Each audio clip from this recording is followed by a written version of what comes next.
Good evening, ladies and gentlemen. I am your host, Caffeine, and I welcome you to season 26 of ACSaturdays, Indycar Insanity. So, after an absolutely spectacular race last week that brought the Formula E season to a close, with Warp Nuclear claiming his second Drivers' Championship, and on top of that, the tense after-race moments in the lower class Constructors' Championship, where after a series of penalties, Poland Gaming, which is my team by the way, managed to beat Custom Racing after having tied in points. Oh yeah, and also, just to clarify, Poland Gaming is actually changing their names to CK Delta following the ending of the Formula E season. I'm just saying this so there's no confusion. So, even though the season has ended, the rivalry that fuels these teams lives on. Alright, enough talk about what happened last season. For this season, we ain't gonna be driving around in oversized RC cars anymore. Oh, no. Our drivers will be competing with the pinnacle of American engineering. 700 horsepower, turbocharged V6 beasts that are the Indycars. We kick off the season in Watkins, Glen, a circuit filled to the brim with fast turns, where consistency is going to be absolutely crucial for the drivers. Second on the calendar, we have the Charlotte Motor Speedway, which other than the last circuit, is an oval track, meaning the cars will be running a slightly different kit that has minimal downforce and a way higher top speed. The third race of the season will be the punishing Laguna Seca, known for having over 50 meters of elevation change, and the classic corkscrew corner that's looking to ruin drivers' weekends. I don't hate it that much, but everyone seems to hate it. And to finish the season off, it'll be no other than the Indianapolis Motor Speedway, home of the Indy 500, which is probably the climax of the whole IndyCar season. 4 turns, 4 walls. If in doubt, go flat out. Well, let's dive right into the first race, Watkins Glen. The race will be 1 hour long, and since our average lap is roughly 1 minute 30 seconds, the race will be around 40 or so laps. Now, as you may have already picked up from the intro, there are 2 classes, noob and intermediate. Now, me and my teammate are both in the noob class because, well, we suck. The quality was pretty crap, all things considered, with my teammates Manonas starting out in P10 and me right behind him in P11. But compared to the race, that quality was completely perfect because this race was fucking brutal. You know what? Just look at it yourself. The light hasn't even turned green, and I've already got a drive-through penalty. Mint. But that ain't it. As soon as the lights are out, everyone is just absolutely sending it into the closest car they see.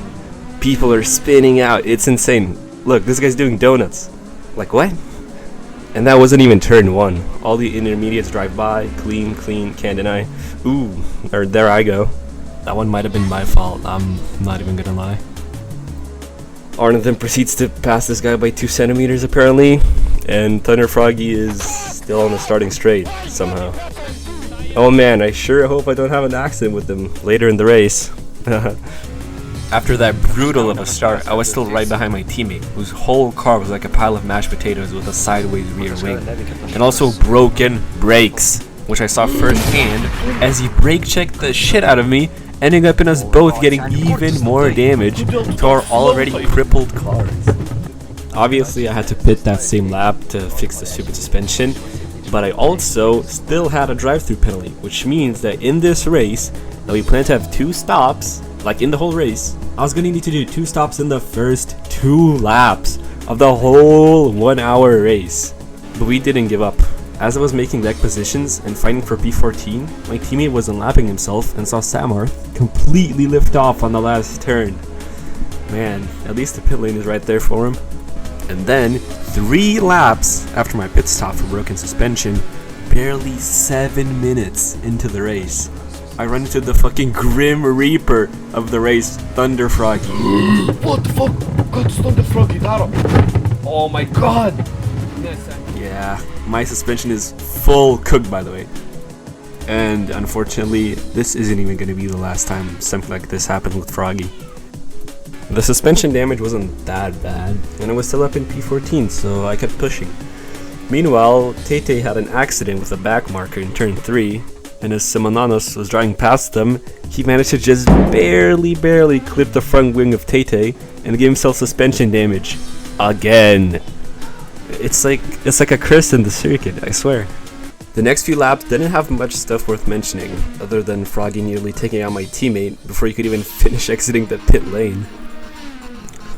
Although, on lap 11, one of our rivals, Sed, who's part of SDXGP Racing, spun in the last turn and I got caught up in it. Although somehow, I managed to survive without getting any major damage or losing a position.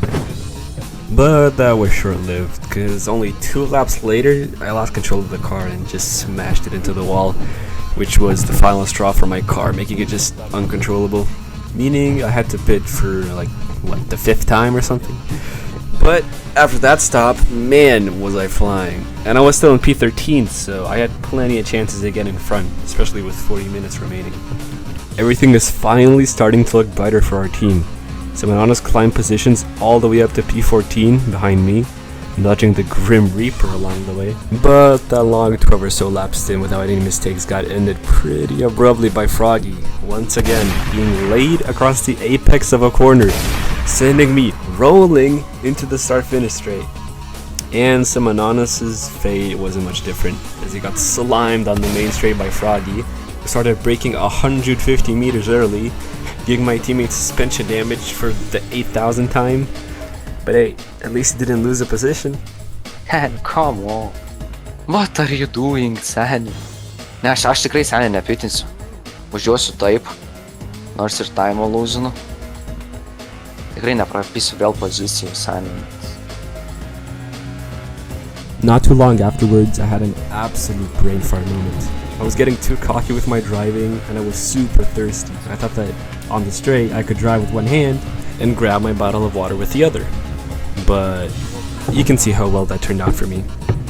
Yeah, can't really blame that on anyone but me.